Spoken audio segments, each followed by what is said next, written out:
you can find all of our content.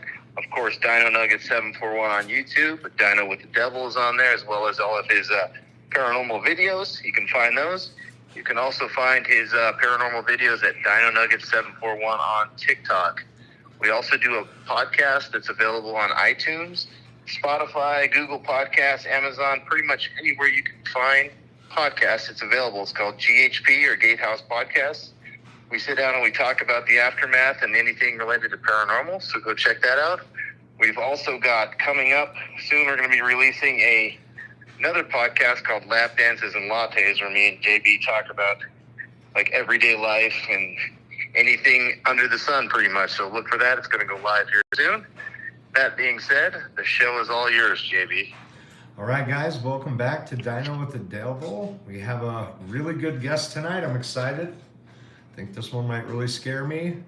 It's Andréa. Andréa, yeah. Andreas, I knew it. And she's going to scare us. So, I mean, welcome on the show, and the floor is yours, lady. Thank you for having me. I really appreciate you making the time. Yeah, no problem. Thank you. So, where do you want to start? From the beginning. All right, so the beginning. So my first experience started when I was 5. And so I was born and raised in Dallas, but my family, we uprooted and moved to Florida for a year. My dad was out there a little bit longer because he was helping his dad with carpentry. So he was helping to make some tables and stuff. And after 6 months, me and my mom moved everything else out there.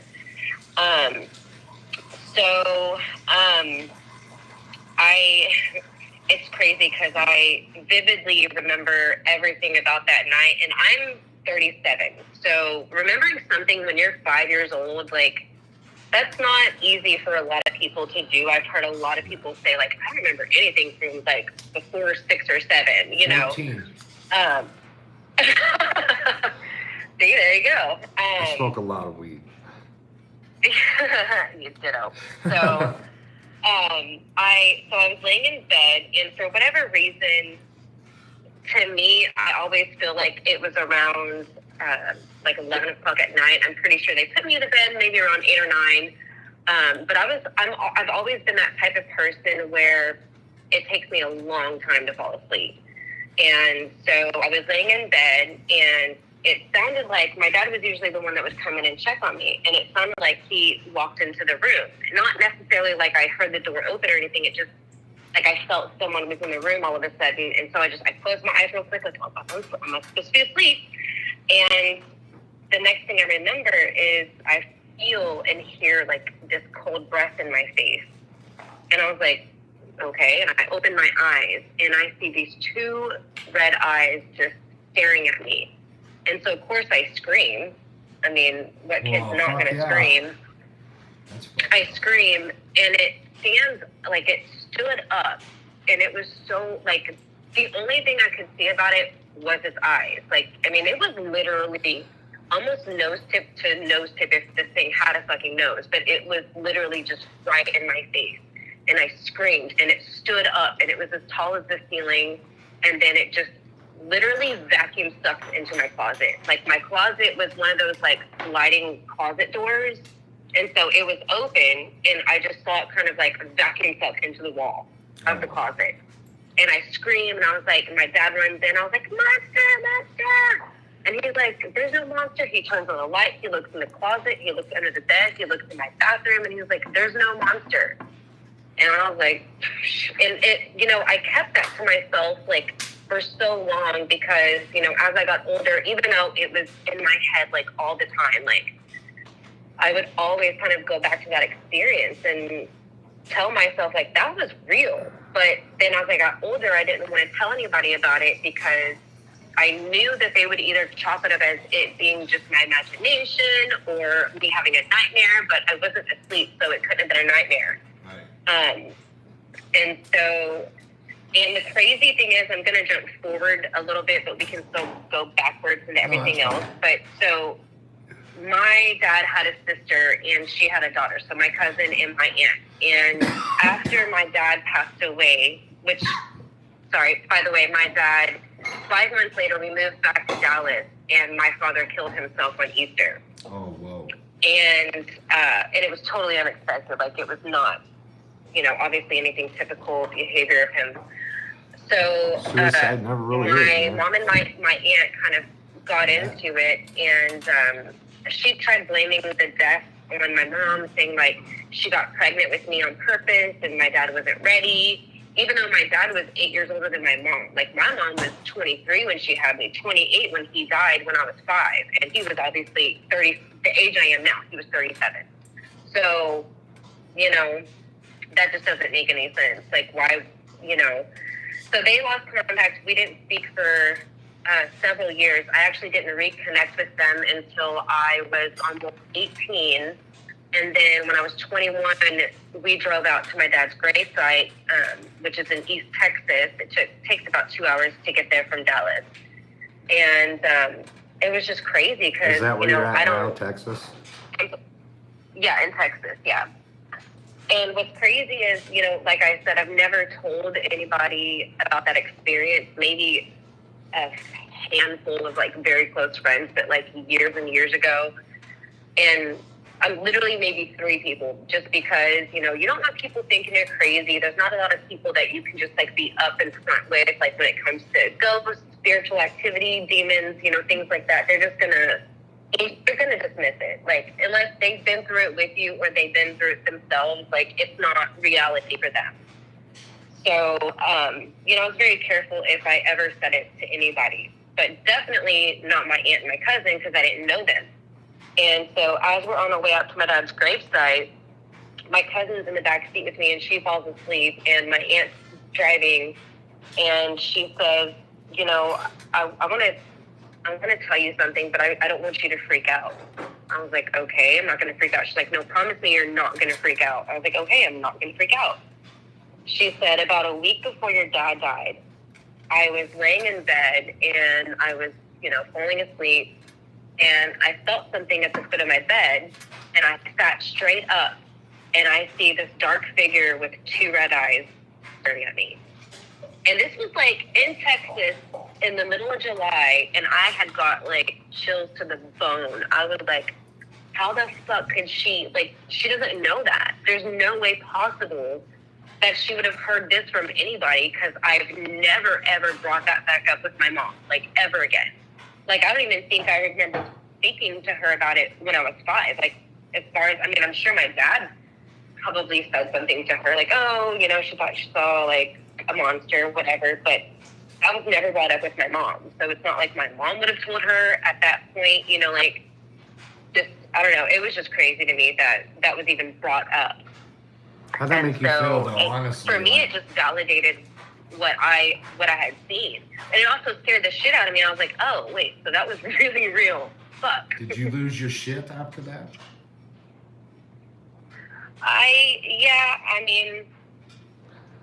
It was, I don't know, it was something, I don't know, it was really crazy to actually kind of like go back and think about that time and then realize that it was real. Because after a while, I tried to tell myself, and you know what, it was just my imagination, it was just nothing.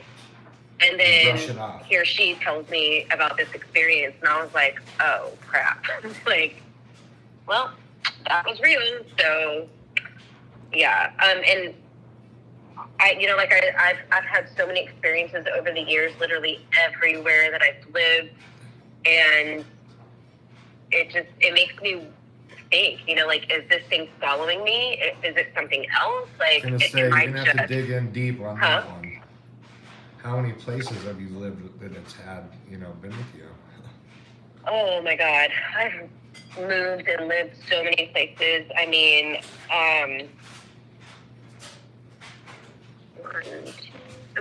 least 7 places. 7 houses that it all was at that? Houses, apartments, yeah. Like, it didn't matter where it was. Like, something would happen. I'm no expert, but I've talked to a lot of people doing all this, and it's either attached to you from what people say it's with me, Mm-hmm. or it's like, I don't know, like you can see things other people can't. And I know that sounds nuts. That's probably not, I don't know how you would justify that, because the idea of these videos is still crazy. Yeah. But at some point, like, did you ever do something that you had some karma coming back on you, or is this something What could I that have followed done you at 5 since you years were a old kid? to, like, I mean, unless it was something from a past life, I mean, there's no way to explain what I could have done in my life for me to go through those types of experiences. I mean, everybody, or a lot of people, I should say, go through phases where, either you experimented with drugs or you, Oh, yeah. were on Done bad some terms with crazy somebody shit. at some Yeah. point in your life. But, I never did anything malicious to anybody to deserve that type of, I guess, what people would say karma. I don't think that when you have any type of activity that has anything to do with karma. I am There's convinced other that it things is. that might I am happen in your convinced. life that might go with karma, but I don't think that is one of them. That is like something I think is completely separate from karma. Man, I don't know. I have searched high and low, and way before I started recording stuff, which got leaked out by my son by accident. Like, I set him up a TikTok account. He picked the name and was playing around and uploaded one of my videos on my phone. I was like, "Look, Dad!" It's like, and then I read some of the comments. And is that the one, the first one, like with the door, Yeah. the one that opened up, and It then progressed yeah, through years, man. I've That's an watched all old of them iPhone. like so many times. That's an old iPhone, and it's Yeah, just over like the the years it iPhone got 7 worse. or something like that. What's that? That you said it was an old iPhone, like the iPhone 5 or iPhone 7. Something like that was one of those numbers. Yeah. It was a long time ago, about 8 years now. And it's just, I don't know. I felt crazy for a long time. I still do. If I could find a rational explanation for it, I'd let y'all know. Like, Right. I don't. And the more I post, and the more that my phone is an iPhone 12 Pro Max, and it's full of videos that I don't have anything on because I get scared often, and a lot of it's in my head because I'm anticipating it. And I Yeah. think, like you said, we all go through shit in life, and you went through a suicide, and I have my own things that I've been through, as we all do. Yeah. Don't you think, how sad you would have to be, or that's a dark place to be able to take your own life. That's a very dark, dark place. And even just going through it in that manner, whether if it wasn't a suicide, or, if there's foul play, even then you gotta remember that's a fucked up way to go out. That's not your time. Yeah. So maybe some Yeah. of that negativity has stuck with you. And But then again, it happened before he even died, oh wow. which is crazy. It's like the thing that I saw was before he died. The thing that my aunt saw, the same fucking thing. And what's funny is because when I mentioned the red eyes, I had never said to anybody like the shape of the eyes, like that was just like I just said red eyes. Uh-huh. And then she, in her own words, out of her own mouth, she said red almond-shaped eyes, and that was exactly what I remembered. And I was like, fuck. You get that chill, And like, again, oh no. so my experience was, I can't even tell you the month. I don't know what month it was, but I know it was when I was still living in Florida. And then we moved back to Florida back to Dallas in December of '89. And then April 16th, 1990 was when he died. And she said a week before he died, she saw this figure. Oh, whoa. So, That kind of fucked you up from the beginning. how dark of a place could I have been at 5 years old to, experience something Did like you that? feel And that's, like it was what's taunting crazy you? to me is to think, okay, I saw this, which seemed very dark, and she saw this, the Oh, same thing. And then out of nowhere, my dad just kills himself on fucking Easter. Like, that's just weird.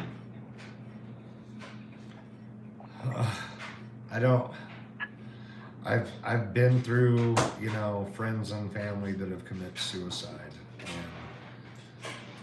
I don't know. Life's worth living a lot, and then, you know, to experience that before, did you feel like it maybe had been taunting you? Like, here I am, motherfucker. I mean, you know, I was like, is this death? Is this like death, like knocking, like, hey, you know, like this is gonna happen? Did I maybe see something bad was gonna happen beforehand? I mean, I don't know. All I know is since then, like in my whole life, I have been surrounded by death. Like literally, my dad's mom died 4 months after he did. So my dad died by shooting himself in the head. My grandmother died 4 months later with a brain tumor. And then I lost contact with my grandfather, my dad's father. And ironically, a week before actually, it was on Christmas Day when I found out. He had died in September, but on Christmas Day, when my mom came, like, she came home with his number, and I got in contact with him, and I called, and turns out he had died in September from a brain aneurysm. So all 3 of them died something involving the brain. So you can only imagine anytime I get a migraine, I'm like, I've got cancer. Like, I'm freaking out. Oh, yeah. I was like, this is it for me. Yeah, I'm gonna die. Yeah. Oh, man. I'm like, I know the feeling, though. I better. mean, you get one thing in your head, and it goes all kinds of places. Yeah, I mean, I'm not a hypochondriac, but I mean, yeah, it's easy to definitely be scared, like, with anything with the head. I mean, especially brain aneurysms. That is something, like, my grandfather was healthy. He was actually an international ice figure skater. He was in the newspapers and all that stuff. So, I mean, he was healthy. He was skinny, and he was athletic. He was built, and stepped out of the shower, and boom, hit the floor. And that was it. It's awful. You just never know. That's why you always leave it good with people, man. You never know when you'll see them again, if at all. Yeah, I mean, I'm not a very religious person. I don't really know what I believe. Right there. That has nothing to do with religion. That's just something that every respectful human being should do, is show courtesy, and the ones that you love and care about, never leave it on a bad note. That's just common decency. Yeah. That's religion aside. That's free human will right there. Yeah. And so, and you know, obviously, you know Rob's situation. I'm not going to get into like certain details about who and what, but you know what I'm speaking about? I do. He's like one of my best friends. Literally, it is like my situation and that situation. I can't even tell you how much down to the T that it was. Yeah. Like, it was, we had probably a good hour conversation alone on that. It was just, there was so much in common. And it was like, well, clearly we're meant to meet and speak, not just about this whole thing, but maybe in how I can even, you know, be of help to that. How do you encounter anything now? Yeah, so I have to, and I know, and I've seen your life and stuff like that, and I know that you don't really want to mess around with cleansing because you're not sure how to do it. If you're doing it right, you don't want to fuck it up and stuff like that. I do cleanses on my house, and for the most part, if you do it right, and you don't need a professional to come in and do it for you, if you do it the right way, with the right intentions. What YouTube video does it the right way? Because how the fuck do you know that? Like, I never do anything right, apparently. So, what YouTube can you put me on, dude, that I can watch, and I'll try it. I'm down. Yeah. So to do a cleanse the right way, it's kind of tedious. Okay, so you have to be like very specific about what you're doing. You have to also you have to make sure that you're setting the intention to banish anything negative out of your home. And cleansing doesn't even have to be just for spirits. Like, it literally will just cleanse your energy, just negative energy in your home. Doesn't have to be spirit related, but you have to set that intention. you have to make sure that all windows and doors are open.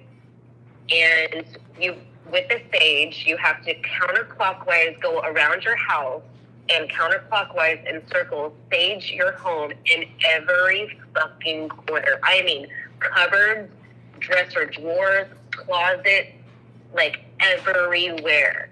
That'd And take then me a to month. salt your doorways, and yeah, it's a lot of work. And for me, it's harder to do that because I have a husband, I have 4 kids ranging. My son will actually be 13 tomorrow.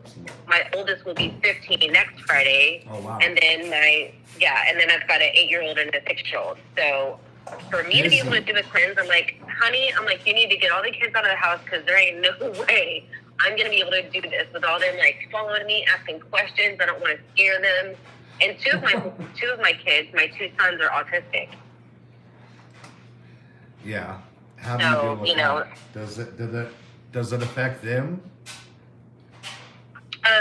So weirdly enough, it affects the girls more than anything in the home. Like when we moved here in this house, we've been here for we've been here for 3 years this month.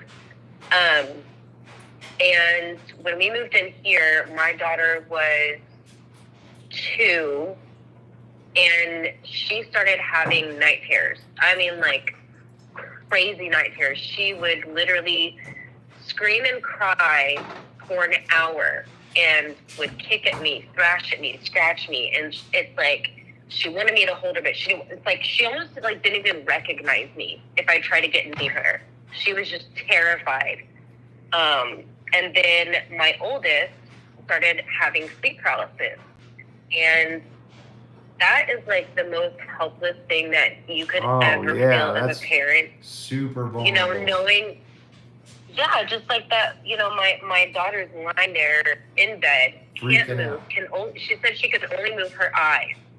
And, to not even cry out, to be like, Mom, some help, and I just don't know. Here I am blissfully sleeping in my bed, and my daughter's laying in her bed terrified for 15 minutes because she can't fucking move. And my girl, so my oldest now has a room to herself. I moved Zoe, which is the youngest one, out of her room and put her in with the boys. We got this massive bunk bed. It's a full size on the bottom. So 2 sleep at the bottom, 1 sleeps at the top. Because my oldest is, about to be 15. I'm like, you need your own room. You just need your own space. But it's all their room is freezing. All the time. And even when we lived in the townhome that we lived before here, that room was always freezing. Their room has always been the coldest in the house wherever we've lived. And it's strange. It could be literally, you could look at the thermostat. It could be set at 74. It would be 79 degrees. And you walk in their room and it's I would literally feel like I need to put a sweater on because it was that cold. Oh, wow. And it's only in spots. When you walk out of it and it's warm again, it's like you walk out of a freezer. And it's hard to not explain just, the cold that you feel, but I honestly, when I walk in her room, I get freaked out. I have to go in there to get Zoe's clothes in the morning, for school or the night before. When I go in there, I'm just in and out, in and out. I just don't like the energy in there. That's like walking in my front door. But when I'm walking in and I hit a cold spot, it's like, that shiver when you have to pee and it's cold out, you're like, that's the best way I could describe that feeling, is how it tingles your whole body and you shiver.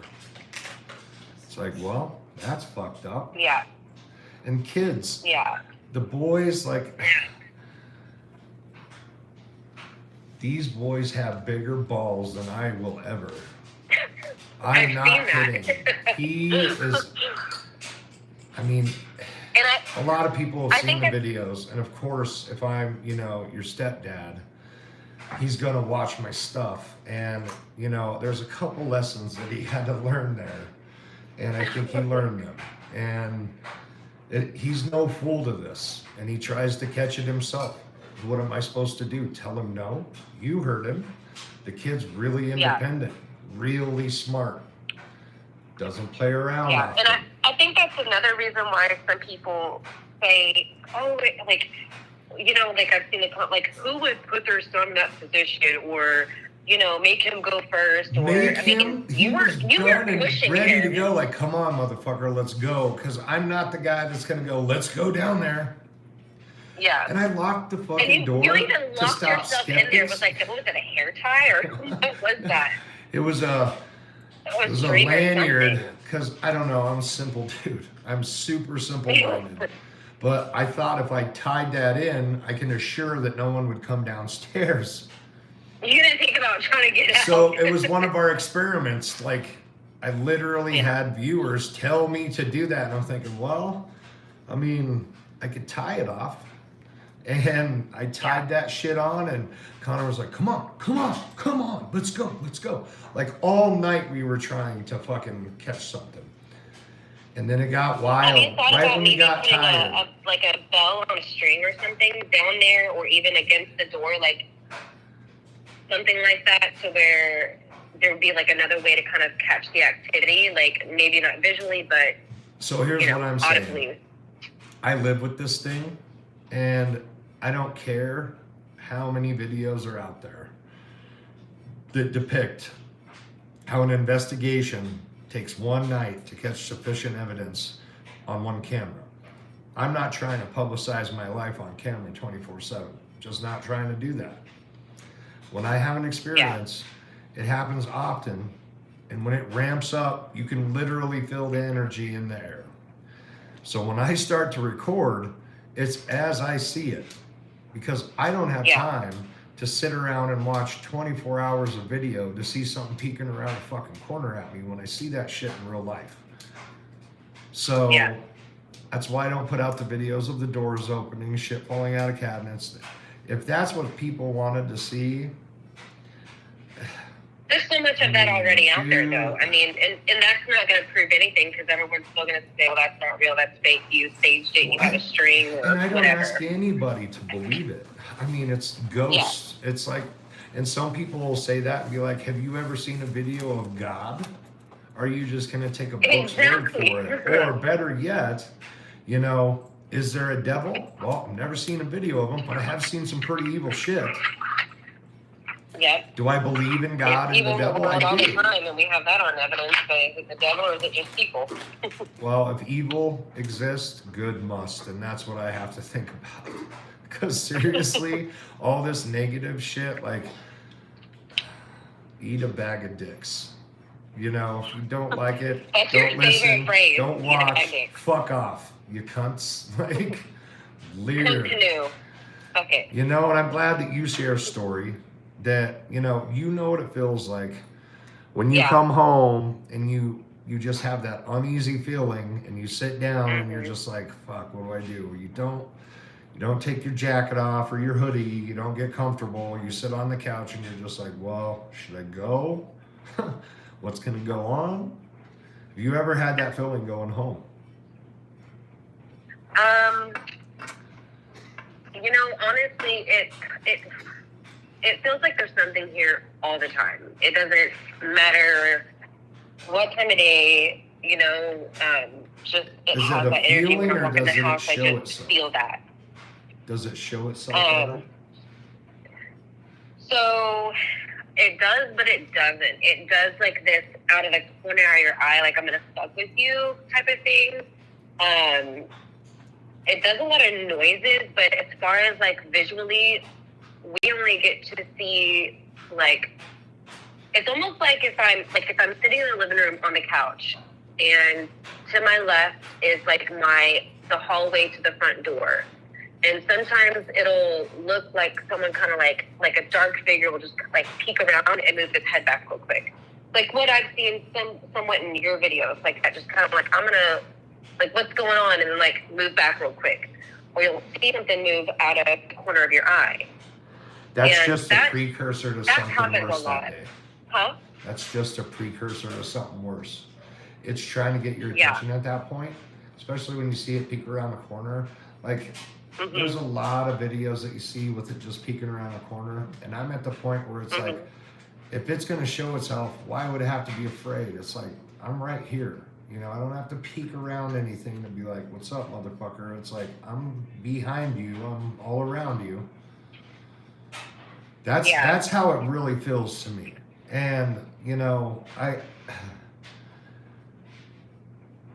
like I said, it's hard to catch it because, I mean, who has time to record it nonstop?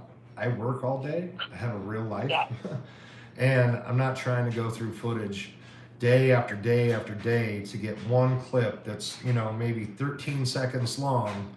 Yeah. When I'm sitting right there and I can grab my phone without like freaking out, like I'm not gonna kid you. Like these boys that live here are ballsy, like balls of steel. And they hear that shit and they're like, oh yeah. And I'm like, no. Like fuck off, guys, you know? And at this point, as long as they're, you know, being safe, which really, what has it done to anybody except scare the shit out of me? You know, scratch somebody, that's a fucking grown man that went down there looking for it, that, you know, had experience in what he was doing. Kana, he's just exploring. Little dude gets his shit done. He loves it. He's trying to catch it on his own. You know, and if I don't go down there with him and do these little experiments, he gets mad and says that I'm not interacting with my audience. And it's like, thanks, bro. And that's how that ends up. You know, if they have the nuts to do it, get out of here with that. Like, really? Is it going to possess my kid? No, that's my man. It doesn't want anything to do with him. And he's got more balls facing it than I would ever. Because he doesn't look at it like, he is not old enough. He's a teenager. He doesn't watch shit about religion and ghosts and demons. He plays video games and acts like a kid. Goes outside and plays. You know, he's a good kid. I can't tell him what to do. He wants to do it, then hey, I'm not gonna fight him on it. Because then I hear about it all night. It's like, we could be recording this. I want to go to bed, man.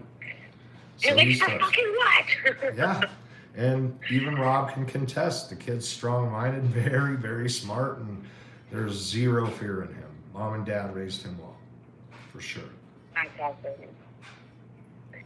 Yeah, and speaking of the scratches, actually, my husband has dealt with that too. And not just here, actually, other places that we've lived. And it's not, you know, it's obviously not like on a daily occurrence type of thing. But what I have noticed is it might be like after like an argument or something happened. And like the most recent one I remember, he woke up, you know, and he went to the bathroom. He took a shower and he came out of the shower. And he goes, is there something on my legs? He goes, my legs are burning, like it's stinging. And I was like, yeah, you've got these scratches. And he bites his nails, like to the nub. Oh. And I don't get my nails done. Like my nail, I literally just clip them. Like I keep them short. If they get like a millimeter of a centimeter or anything, like I'm like, nope, cut it. That's it. I don't like my nails long. And so I was looking at his legs, and on his left leg, he had these 2 scratches going down, like almost like his inner thigh. And if it was nails, it would be thicker, but it was almost like a needlepoint thin. It was like 2 scratches. And then on his other leg, he had these 3 scratches going one way, and then 2 scratches going right across the other 3 scratches. And it's nothing that any of us could have done. Like, that just doesn't even make sense, like, how that could happen. No nails, no nothing. So how would he scratch himself, or either of us scratch, like, in the sleep? Like, no. We have a big-ass king-size bed, and I need my space when I sleep, so I'm nowhere near him. Like, we don't cuddle. Like, that's just, I need my space when I sleep. So he's, like, on one side of the bed, I'm on the other. There is no, like, mingling in between, like, sleeping and running into each other or nothing like that. So, and like I said, it's been weird how that's always happened. Like maybe when there's been like some tension or something in the house, But yeah, other things that have happened here, actually just like 2 weeks ago, maybe a little over 2 weeks ago, me, my husband, and my oldest, we were sitting on the couch watching this anime show that our oldest wanted to get us into, and so we're watching that, and there's a picture of me and my husband on the coffee table. It's like an iron coffee table, obviously very heavy, very sturdy. And this picture it's not like a normal frame, like it's a picture frame and the back has been broken. So it's sitting on a picture holder. Do you know what I mean? Like the 3-prong type thing. It's like, Yeah. You can put a picture in it and it holds it up. So it's sitting there and it's been there for months. I mean, my 2 youngest ones play on that table. They run into that table. Like, it's never fallen over. It's never been moved. Nothing. And we're sitting on the couch, all of us. My husband has the recliner out, and his feet are, obviously out on the recliner, and it's in front of the table. And we're sitting there, and the picture flies off the table onto the floor. And my husband typically likes to dismiss some of the activity sometimes. Like, we've been through our fair share of things, like, up front, and it's obviously undeniable. But the way that he views it is he doesn't want to talk about it. He doesn't want to give it attention. He's like, it's just going to make it worse. I fucking acknowledging that shit. Steve was just like that. Yeah, but in that moment, he literally looked over at me and he goes, that was fucking weird. I was like, yeah. And he didn't move, I didn't move, and I leaned forward, and I was like, okay, maybe he kicked the table, whatever. And I leaned forward, and I looked at his feet. He only had socks on. That wasn't all he was wearing, of course, but he didn't have shoes on. And his feet were like an inch away or more from the table. At least, actually, like 2 or 3 inches. There was no way. And we were just sitting there. He didn't move. He wasn't shifting. He didn't accidentally knock the table, because that would have been the first thing that we would have noticed. Heard, yeah. I would have acknowledged the fact that, hey, you kicked the table and then it fell over. But that didn't happen. And it's those little instances that stick with you. I would say that's the buildup. That's the shit that, like I said, you get used to stuff like that if it happens regularly. Yeah. You know, like, and for some people it happens every once in a while. Like, there's constant noise in my bedroom and in my basement. Something looks like it walks. I have a shower. I sit down in it. I sit down in that shower and I just relax. I let the steam hit me. And I have these little, like, it's like a shower ball. And it's activated by steam. And it gives you, like, this eucalyptus smell. I know. Oh, that's nice. It clears me up, you know? And it constantly thinking somebody's walking by me. Constantly. Back and forth. I've gotten out of the shower. I'm like, what the fuck? Walk by, went into the closet, no one's there. Get back in. It's like, son of a... Now in the shower. But, I mean, mostly my wife sees that as well. Yeah, I was going to say, I have it's like when we're going to bed. So this is a weird thing. So, you know, like how you have like a big ass TV, and like when you turn it off, like it's been on for a couple hours, whatever, you turn it off, and sometimes it'll kind of like making those pop sounds or tap sounds. Well, we have this big TV in our room. I don't even know what inch it is, don't ask me, but it's big, and it's mounted on the wall. And what's crazy is we hardly ever use it, like, because we have a fucking 80-inch in our living room, and we do play games, Xbox or whatever, and we always are in the living room. And I don't know what's up with this TV. Like, it's kind of older, but like, sometimes it just takes a while for it to get going. So we don't really use it that much anymore. We actually just got rid of one of our other Xboxes in the room because we just never really used it. But I don't work. And so I'm here all day. My husband works from home. I take the kids, take them to school, pick them up from school, doctor's appointments, all that stuff. And it's not until I'm laying in bed, and it's always like 15 minutes after I've been laying in bed, and all of a sudden it's like pop, pop, pop, pop, tap, tap, tap, pop, pop. I'm like, what the fuck is up with this TV? Like, it hadn't been on for a week. this TV has actually not even been on for probably 3 weeks or more. And every single night after we go to bed, my husband falls asleep because he falls asleep in 2 seconds flat. I hate him. But in this TV, and the TV will start popping, I'll start hearing shuffling noises in the room, and it's just weird. Like that happens. So after the whole picture frame thing, it was crazy because I remember I was sitting by the fireplace, and my husband actually had left to go run errands because he has like a side business where he sells collectible toys and things like that. So he was gone mailing some stuff, and I was watching something on YouTube, and I heard a whistle, like that, just like that. And I was like, was that, because I was kind of standing up when it happened, like I was distracted and I stood up. So I rewound the YouTube video by like obviously 10 seconds, and it was not in there. Like I rewound it further, it was not in there, played it forward, was not in there. Like, and it was literally audibly in my kitchen to my right. Like I knew it wasn't the phone, but I was like, I'm just going to go back and make sure.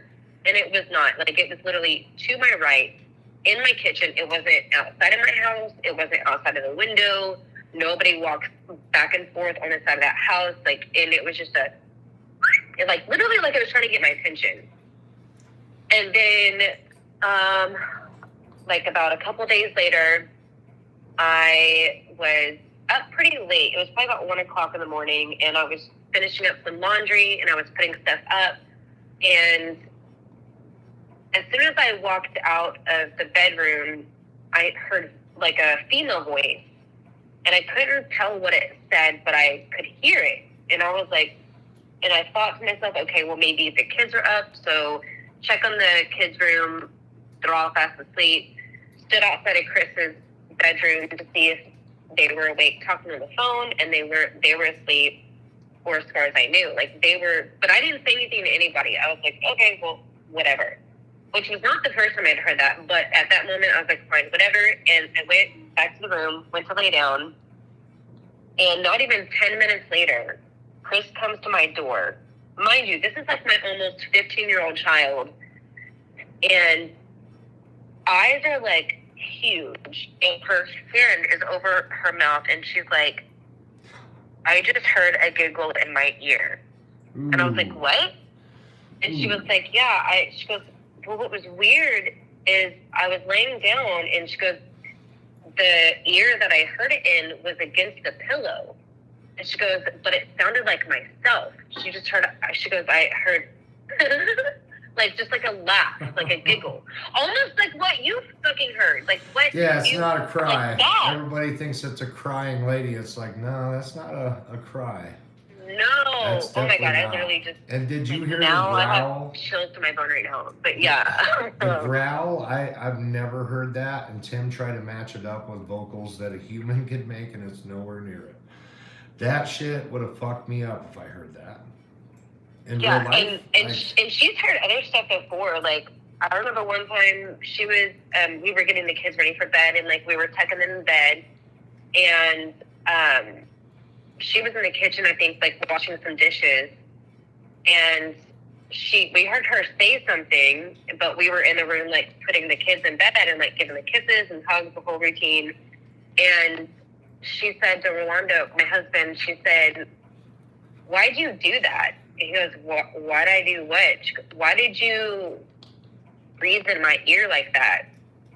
And he was like, I was like all the way over here with your mom. Like, oops. Ask your mom, like, I was in here. She's like, no, you were like right in my ear. You breathed in my ear and you ran off. And she was like, no, and I could vouch. Like, he was literally right next to me, like giving me my son kisses, like at that time. So there was no way. It's not the first time that's happened. And then like there's another time where I was laying in bed, and I'm a light sleeper, and everybody else in the house are deep sleepers. But for whatever reason, I woke up, and it sounded like two people were talking in my living room. Like it just like there was a conversation going on. And so I kind of rolled over, and I peered at the door to see if like did someone turn on the TV? Like what is going on? And I go over to the door, I open the door, and it just stopped. And I was like, okay, go back to bed. The next night, we go out. It was just me and my husband. She was babysitting the kids. And again, I didn't tell anybody about this. I think I told my husband, but I didn't tell my oldest, because it's weird. Like, sometimes I try to make sure, like, that we try to be very communicative about what is going on in the house. So that way, I'm like, hey, listen, like, if you tell me that, like, don't keep it to yourself. Like, tell me what happens, because you might validate something that I went through, or vice versa.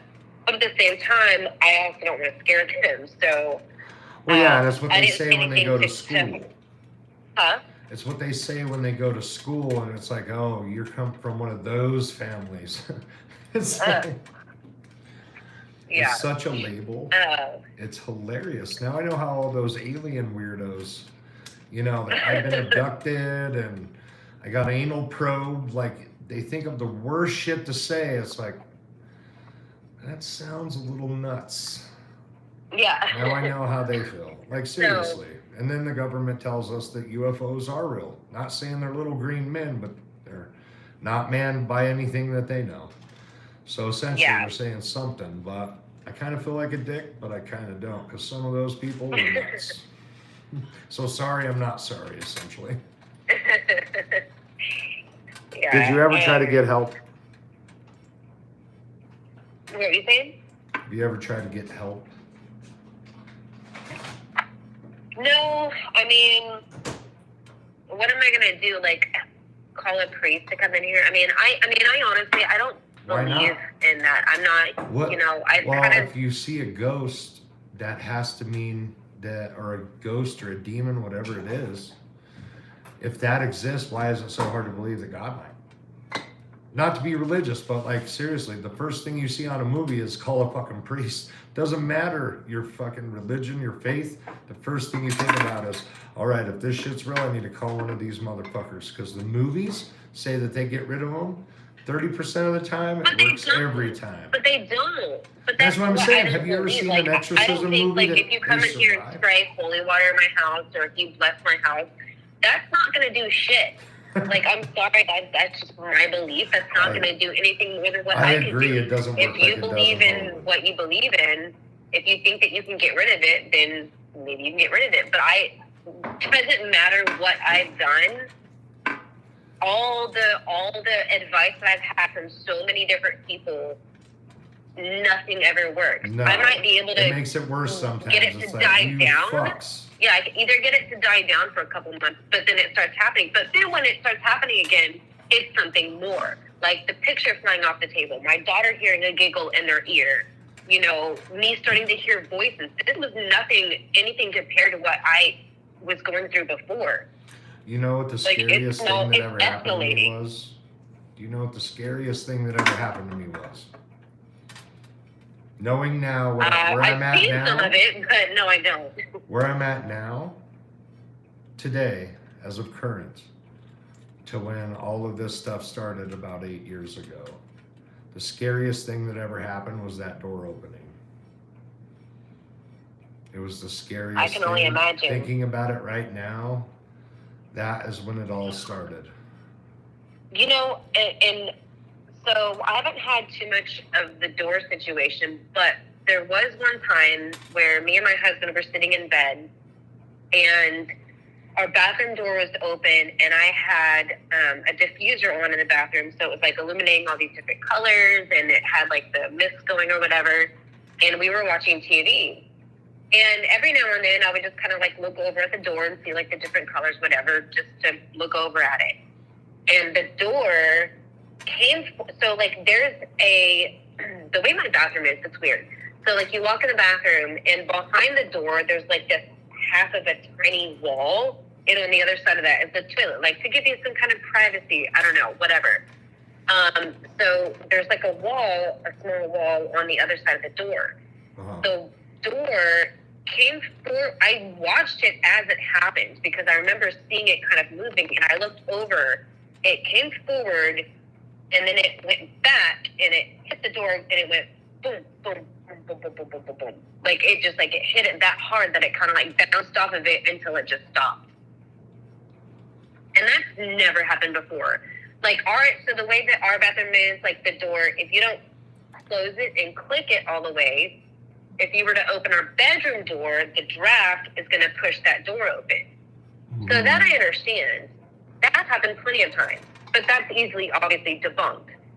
But sitting in bed and the door is wide open, already pressed against the wall, why would it come forward halfway and then slam back into the wall?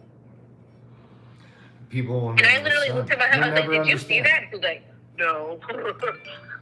Do you really think you'll ever understand why it happens? Like, seriously, it doesn't matter what kind of proof you get, you're still going to second guess it. I'm not kidding. And it makes you to the point where you're just like, you know what? Other than me coming to terms with the fact that I think that there's an attachment to me, no.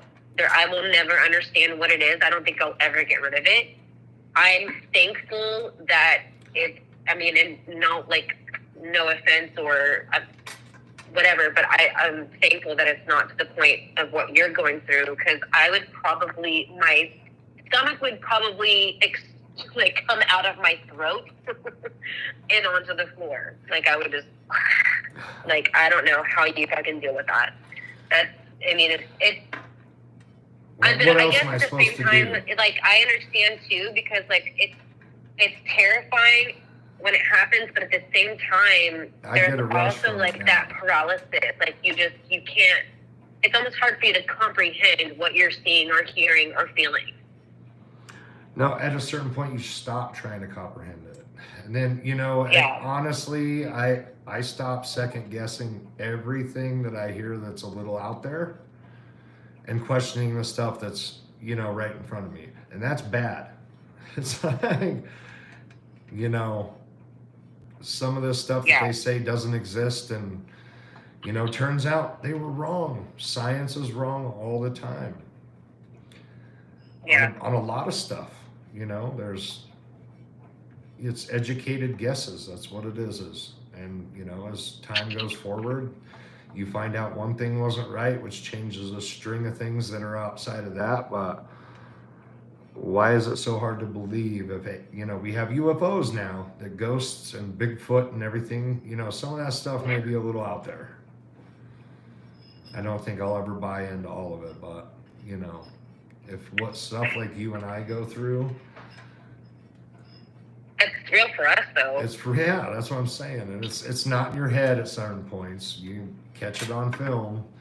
I just highly recommend that you know what you're doing as far as get ready for repercussions if you try to fuck with it like that. If it's following you and it's something that's not nice, then hold on. Yeah. And not only that, stay out of comments. Like, holy shit. If you catch something and you post it online, which I eagerly hope that you do. And what you do is, it's real simple. Once you start to experience something, whether it be a noise or something opening up or a shuffle or a little whisper in your ear from wherever you're at, if your phone's readily available, just grab it and press play. And live your normal experience. You just capture it on film the way that you see it. I am convinced that is the only way you can really get it. Have I had stationary cameras? I did. But when I come home and it's on the fucking ground, it's like, I might want to watch this one. Yeah, right. Like, I've watched so much shit and there's nothing. But when my guard's down, and there's times, I'm not gonna lie, I come home and I eat egg and on. Like, if I'm by myself and I'm just in a pissy mood, like, it fucks with me, I'll bark at it. And I know that sounds nuts, but when do you think that I've gotten some of my best videos is when I'm standing up here, completely flipping out and talking shit, looking like a crazy man. See, which is what it makes me feel like. It's like there's no one in here. Like, in my experience, nuts. when I try to talk shit to it, or I'm alone in the house and I'm like, all right, here's your chance. Fucking knock on the wall, do what you've been doing, like, just do something. It does it on purpose. It will stay silent and then it waits. And then, next thing I know, my daughter's having an experience. Like, oh, I'm not going to do it to you. I'm going to do it to your kids. I'm going to torment your kids. Or I'm going to wait till you're asleep. And then I'm going to have a conversation with somebody in the next room. But, nobody's here. You know, like, just some fucking crazy shit. And it's always when I'm not expecting it. It never is going to do it on command. That's always been my experience. It's not going to do anything on command. You know what's sad is if you publicize this and put it out and your kids watch it and they read your comments and they see it and they're like, this shit only wants you. It doesn't want me. Let me have the camera. It's like, are you fucked up? And people are like, he put his child in danger. All right. Well, thank you for validating my channel. And that was really good press for me. And that kid has bigger balls than any of you fucks out there that talk shit. Because I'll tell you right now, step into the ring with this little man, and I bet you come out half of it. And he is. And you know, people say like that you subject your children to things, but if you're a real parent, it doesn't matter what you've experienced in life. The number one thing that you want to do is protect your child. There was nothing that I wouldn't do to protect my kid. Let's live in reality. When something like this is out of your hands, please come tell me how much you don't fucking believe in this shit, but please tell me how you think I should be handling it or how I can protect my kid. How can I get rid of it? Oh, but yet you don't believe in it. So it's not like they come running out of their rooms crying. They come running out screaming and they're all hopped up like, yeah, did you see that? Like, it's sick. These kids nowadays are a lot different. And if you're a real parent, you understand that you have very little influence in your kids' lives anymore. You can't, like when I was growing up, I fucked up. I got fucked up. You know, I cussed in front of my mom. I cussed in front of my dad. I got laid out. That was it. If I did something bad at school, it was pound town. That's it. Yeah, nowadays you even talk at him weird, and it's a lot different than a 2000 child. 2000, shit. He's 13. Yeah, he's very smart. My oldest was born in 2007, and my youngest was born in 2015. He does little tricks on his scooter, and he's fearless. And he broke his arm one time, gets all fucked up all the time. That's what you worry about. Not chasing some shadow into a fucking basement that's never hurt anybody but a handful of people with a scratch. And it was never a child. These boys fuck with it more than I ever could. And if I wanted to get in their phones, I'm sure I have some pretty cool stuff on there because they're constantly trying to do it. It's not like we're sitting around here huddled in a corner like, oh, fuck. Yeah, I am, because I'm scared as shit. These boys are like, I see the videos. People think it's you, motherfucker. I'm just going to record it. Shit. Then what do you say? And then have you ever tried to tell a teenager no? Yeah, right. It's like, are you kidding me? You're scared for me? We live here. Like, I get more ridiculed by them than I do anybody in the comments. Terrified of me. I'm telling you, they tell me, and I'm just not that type of guy. I'm like, my stepson's like one of my best friends. Okay, we get each other, you know, and I have that same bond with my son. And I'm telling you, these boys would turn you inside out. And I just, you know, I let them do what they need to do. As long as they're safe and wear helmets and try not to kill each other, then what else could you want as a parent? Be a decent human being, get good grades, give a shit. That's it. Yeah. But when it comes to stuff like this, y'all can eat a bag of dicks because these boys will try to catch it way more than I'll ever. And maybe I'll ask them to share their videos because they're constantly going at it.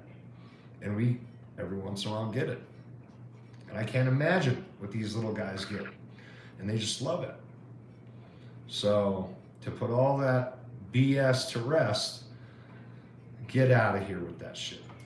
Like, same with, you know, your feelings. Don't you think that that's a little intense to be, I'm putting my children in danger? Like, yeah. Grow a pair. live with it and tell me that you wouldn't deal with it after a while. 8 years, years under our belt. What are we supposed to do? It's not like the Amityville horror house. You could just up and leave everything. You move on and it follows. And that was what am my I supposed thing to do? too. Kill I saw myself someone because saying my like, kids? "Oh, he moved into that," and I'm like, I think if you would actually follow him, you would understand that this is not the only place that these things have happened. But on top of that, do you know how hard it is to uproot your whole life, job, Let me put house? it this way. Like if you're renting or if you're buying a house, how much you put it on mortgage and having to sell a house, and People it's not don't that have easy. any idea how expensive it is to live in Colorado. Yeah. It is the Okay. highest Are you inflation going to pay state. for my move? Are you going to pay for the movers and my furniture? And are you going to pay to have me transferred to another job? Because, hey, the job that I have now is not in another city. Like, people just don't understand. They think that you can commute just up if it was that move. easy. It's just that easy. You can just flip a coin and up and move. If it was that easy, I would have done it. I would commute 2.5 No hours to shit. work if I had to. But in my when situation, it doesn't continuously matter happens. where I live, it's going to happen. So, okay, I'm just supposed to move every time something fucking happens. You know how much money I would be out of if I had to move and break a lease every time something happens? Oh man, you'd be broke. Because in Colorado, to move in, to sign up first and last month, Jesus Christ, average rent's between 17 and 2,800 a month. I know. I And have that's for a family in Colorado, shithole? actually. I have family in, I've been to Boulder, actually. Boulder's outrageous I would- expensive. Holy Yeah. fuck, it's like one of the Yeah, richest I've been- towns in America. Yeah, I've been to Boulder. That was, God, I actually flew to Boulder with my daughter. She was my only one at the time, and she was 8 months old. And yeah, nobody wanted to tell me about altitude sickness. So that first night was fun. I was puking my brains out until like 5 o'clock in the morning. Damn. Well, yeah, you can't drink in Colorado the way you can drink in Texas. Because like we have that high altitude training, I'm from here. Yeah. And I get I had like fucked up. a beer. I had Still. a beer. I think like maybe a beer and a shot because it was for like my mom. So my mom met us out there. She flew out there first, and it was for her cousin's like surprise 40th birthday party. And so we all got to the house and surprise, fun, whatever. I had a beer and I think maybe a shot. And then around 11 o'clock, I was like, I don't feel good. I was like, Oh, man. and yeah, started puking until 5 o'clock in the morning. My mom's like, oh, I was like, what is wrong? Like, I didn't drink that much. Like, what is, like, this is weird. And she's like, oh, you might have altitude sickness. And I was like, yeah, you think you would have mentioned that before I came out here? That's what we thought Rob got. And then, yeah, he got deathly ill the first time he came here. Didn't leave the bedroom. Yeah, Flew home, definitely felt a better. real thing. And then it was like we got into the airplane, stayed the night, got into the car, and then left on our road trip. And he got sick. Everyone that comes in here that's like trying to help me, their life is in turmoil right now. Like, and I feel bad. It's like, it is what it is though. And like I said, you're never gonna be a believer until you see it. It's something that you have to experience to believe. Because I don't blame any skeptic. I really don't. Because unless you really experience it, you're basing all of your data and knowledge of editing and all that shit off of videos online, then you're about as dumb as some of them that are aired, and including mine if you feel that way. Like seriously. And I bet you get your daily news off a fucking cereal box. Have a real life, interact with people. Don't live in fantasy land. This stuff's cool. It's entertainment. You know, it's good to watch. However somebody dictates it and depicts it out to the public is that choice. Yeah. And, you know, you can't, if you want to save sanity, you have to keep that open mind. Because you know what's happening at your house, regardless of what anybody else thinks. And you just, you know, it's like religion. You don't ask anybody to believe it. Because what happens to me is very real to me. But how you depict it is up to you. and mad love to you, because that's your God-given right. You have your own opinion. Or otherwise you'd just be a cog in the machine and brainless, and some of them are brainless, like I gotta say. But everybody's entitled to their opinion, but when you really go through it, at a certain point, you don't care anymore. You're like, I don't really care if people believe me. It was fucking cool. We got it on tape, you son of a bitch. Like, yes. Because then my counselor was like, yo, all right, well, let's talk about this bag of worms.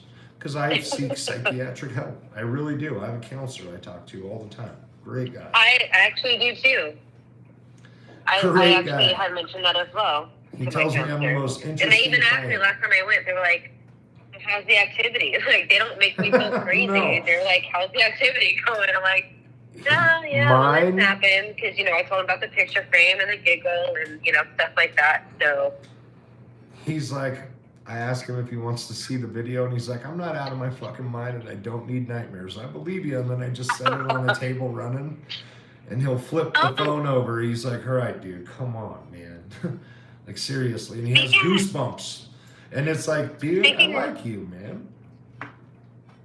Huh? Speaking of nightmares, have you had like any insane nightmares that you feel might be attributed to what's going on in your house? Because for me, I don't typically have like super bad dreams, but I've only had a handful of like these crazy nightmares, and only since I've lived here, which is possession dreams. All right. And actually, I recently just had one. It was, oh my God. I think it was probably the worst one that I've ever had. And it was me. So, like the same kind of came into me. And then I know that you don't know what I'm talking about, but if there's any women listening to this, they will know any women that have had kids.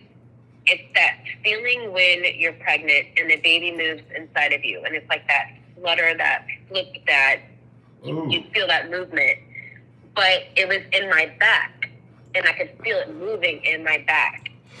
And then all of a sudden I started vomiting it was like the whole fucking, literally like the first Exorcist movie, like Linda Blair, projectile vomiting. I was like vomiting everywhere. There was another one where I was, again, possessed, and I could feel this thing inside of me, and I was levitating off the ground, and my husband, and I was like begging for him to save me and help me and to pull me back down. But yeah, I've been having like some crazy possession dreams, and I was just curious if you've ever experienced anything like that. I'm going to be straight honest, and this is probably something I would say on lap dances and lattes, but this is completely honest. The worst nightmare I have is reoccurring, and it's of a extremely large female trying to eat me alive. Like chasing me, trying to eat me like dinner. And I'm not kidding. And it terrifies me. I'll wake up, the bed's sweated out. Like, I'm like, oh, fuck. Like, that's how simple my mind is. That is a reoccurring. And I talk about it with my counselor. Like, yeah. And then, like, I'll be in the store sometimes, and, I get this panicked feeling, and then I'll leave. And I don't look at anything or anybody. It's like I feel like I am in that dream. I'm like, I gotta go. And I'm constantly worried that somebody that's going to chase me and eat me, especially a large female with a bikini on, it's yellow.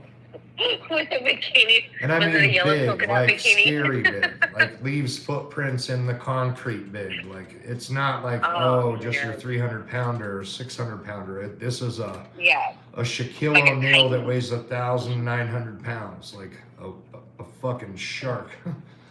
Big sharp teeth, beady eyes, like, that's honest to God. And that's what scares me. And then, I smoke a lot of weed. For me, like, that's what's crazy is, like, the possession dreams that I have, they're never the same. Like, I have, like, if I Which I do have to say, I mean, the only kind of recurring dreams or nightmares that I have is tornado dreams. Like, I have, like, oh my God, I fucking hate those. But it's kind of like always the same theme, but they're never the same. It's never the same, like, setting. It's never the same people. It's never the exact same situation, but the same theme is that I'm trying to kind of, like, get out of, like, it's right there and it's about to fucking take me on. But the possession dreams, I mean, I literally woke up screaming. And I am not a vocal sleeper. I don't talk in my sleep. I don't, like, my husband's like, you don't snore, you don't do shit. So, like, I literally woke myself up screaming after one of these possession dreams. Dear God. And it terrifies me. I've never had one of those, to be honest with you. I woke up with it in my room. I hear noises. It's like it just taunts me. Like, here I am. I'm just coming to say hi. And I'm going to scare the fuck out of you. And I'm going to follow you around. Because ask Rob, like everywhere I go, there's consistent activity. And then I get, like, I don't know. It's hard to describe it. Like, unless it's like what I feel at home, I don't really take it that seriously. Like, sure, I hear the bumps and the lights move and the motion lights go on, and these aren't lights that turn on at all unless they're powered on and you move by them. And yeah, that was impressive, but I'm more afraid when I get home. Yeah, like I slept like a baby in there till 11 o'clock in the afternoon. And yeah, it was scary at first. I've had that too.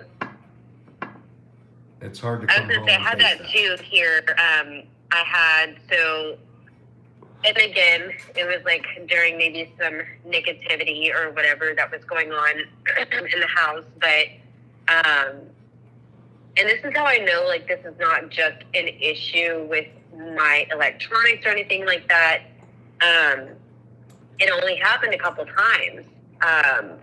I was laying in bed and I woke up and I couldn't tell you when it happened, but all I know is I woke up at 3 o'clock in the morning and my TV was on in my room, like just lit up the room. And it wasn't playing anything. It was just like kind of like on the home screen, you know, choose the apps, whatever. And I'm like, and I started looking in the bed like, oh shit, I rolled over on the remote, whatever. And the remote was sitting on my nightstand. Like, there's no way. And it did that about 2 or 3 times. And then I remember saying out loud, I was like, stop fucking turning the TV on. So I was like, all right, cool. Then the next time something happened, it turned my bedroom light on like at 1 o'clock in the morning. It just like, it's my ceiling. I have a vaulted ceiling in my bedroom, and there's like these 2 square lights, and then there's the ceiling fan light. And the ceiling fan light is kind of like one of those dimmer lights. You can't actually dim it. There's not like a circle thing to like turn it down or turn it up. But on my wall, there's a 3-switch light, you know, like turn the first one on for the square lights, the middle one on is for the ceiling fan light, and the last one is for the fan. So I keep the fan on all the time. And so I'm laying in bed, obviously just the fan's on, it's dark in the room. And then I'm laying there in bed, not even asleep yet. My eyes are closed, and all of a sudden I see kind of like light. And I open my eyes, and the ceiling fan light turned on. And that's happened a couple of times. Actually, that happened just a couple of nights ago, and it has not happened in months. My son woke up.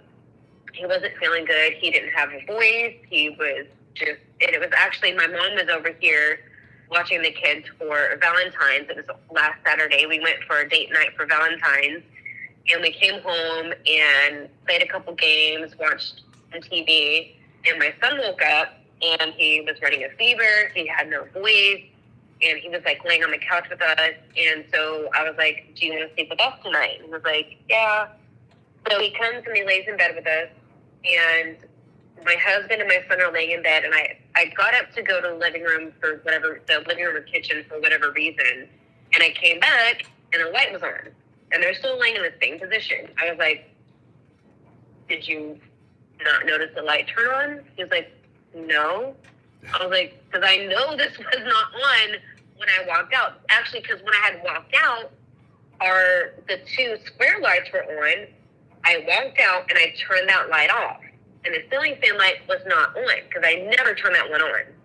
And I turned the light off, I walked out, came back in, and it was on. And I don't know, maybe it just kind of like, it knows that I was going to have this conversation with you, like, because it seems like shit kind of been happening lately in the past, like, 2 weeks since I've talked to Rob and Pam, and everything was kind of, just kind of escalated from there. Yeah, I've heard that. But here's my experience with the lights.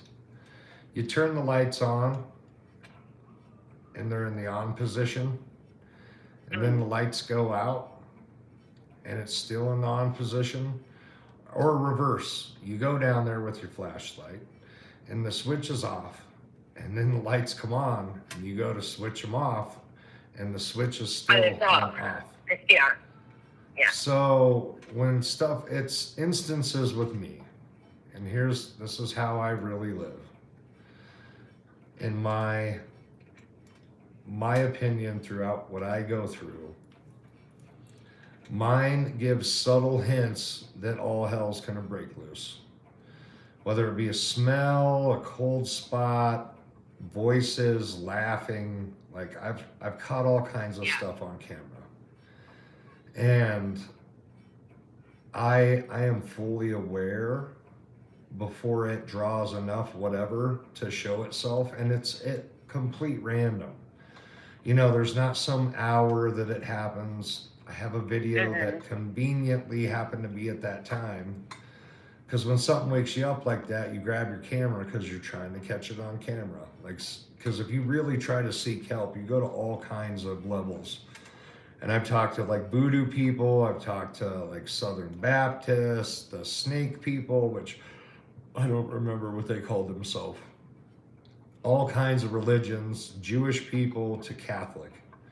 I'm a Jew, and I go into a Catholic church asking about, dark stuff. And then they don't even come into the house. I'm not sure if it was because I was Jewish and they didn't think that I would. No, seriously, I don't believe the same things that they did. That's not how I was brought up. Very different religions for very different people. And, I got the same thing every time. Rob experienced it in New Orleans when we were asked to leave, and we went in separately. Yeah. Mm-hmm.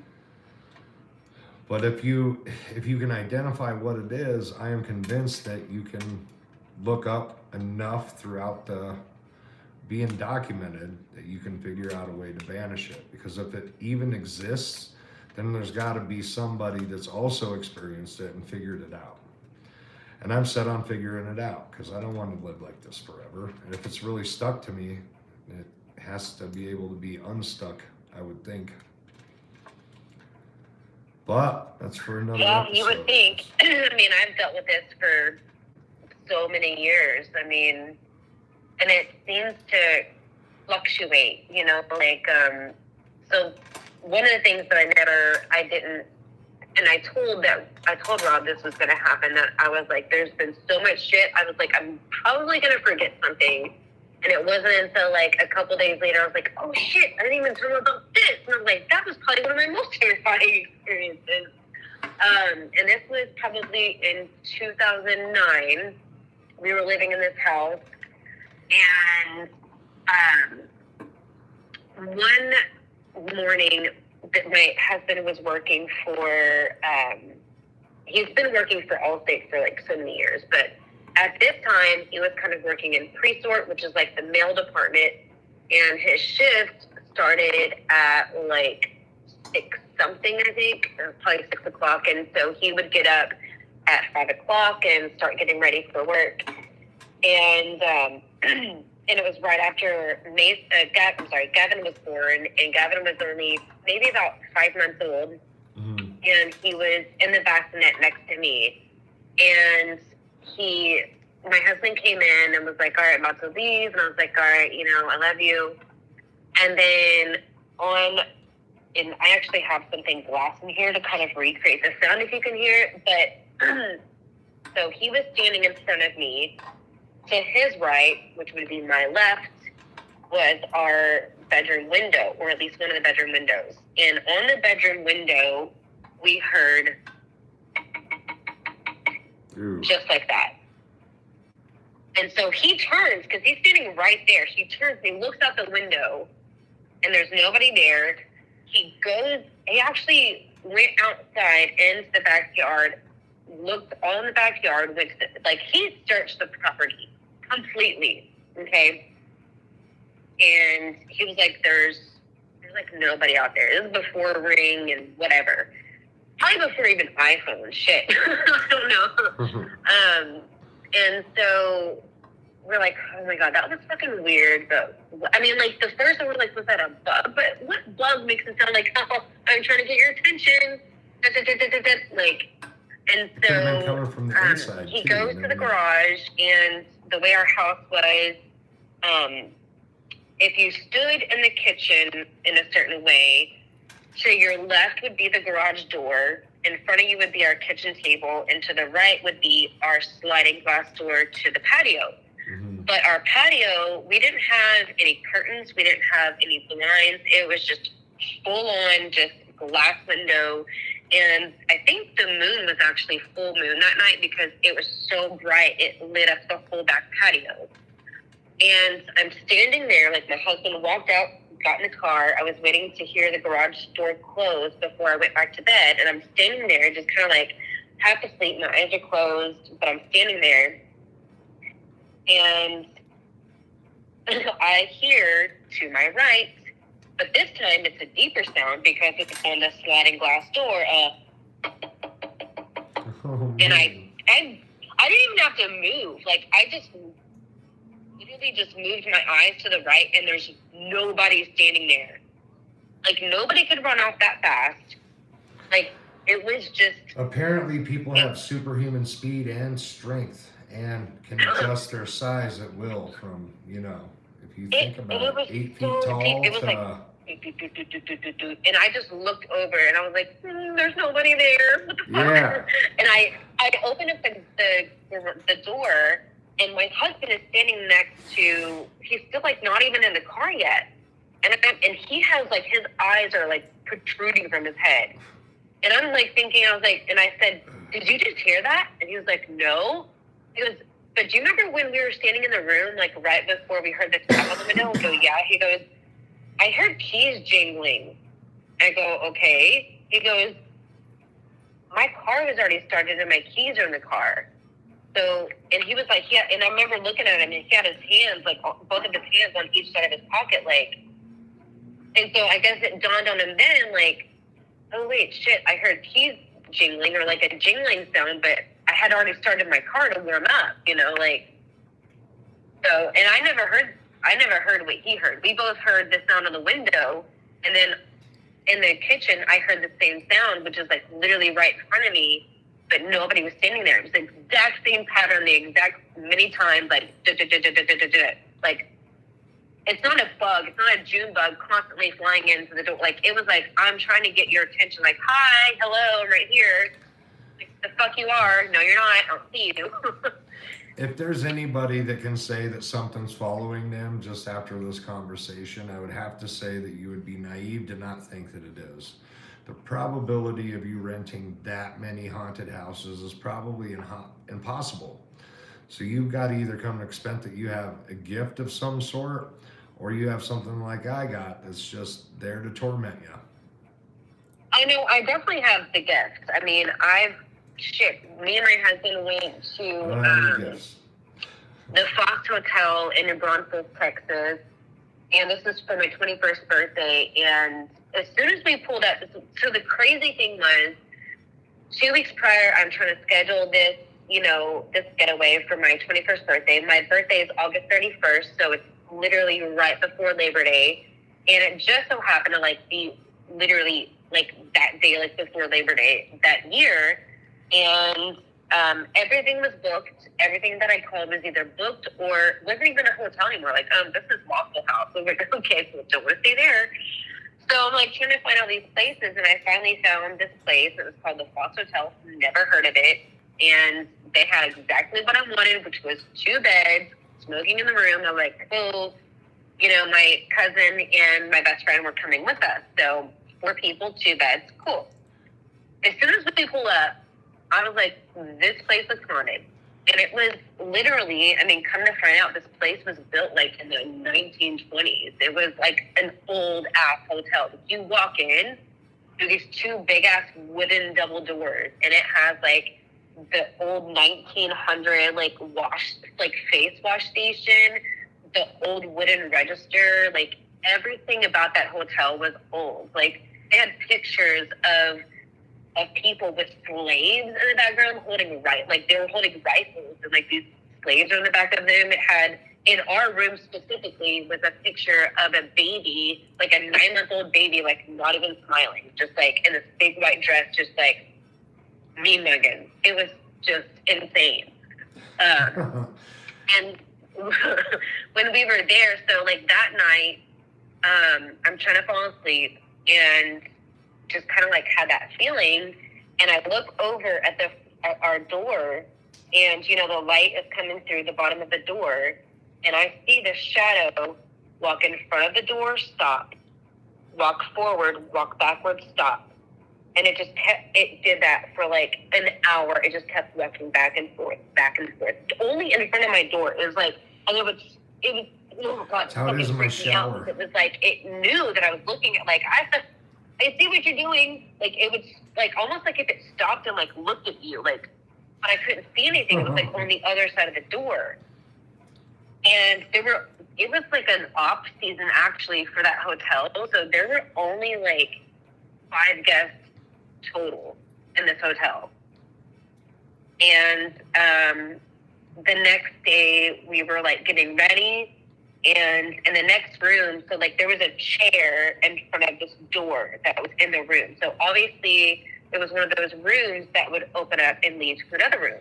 So you can join the rooms together. But it was closed off, and a chair was put in front of this door. And I could hear this.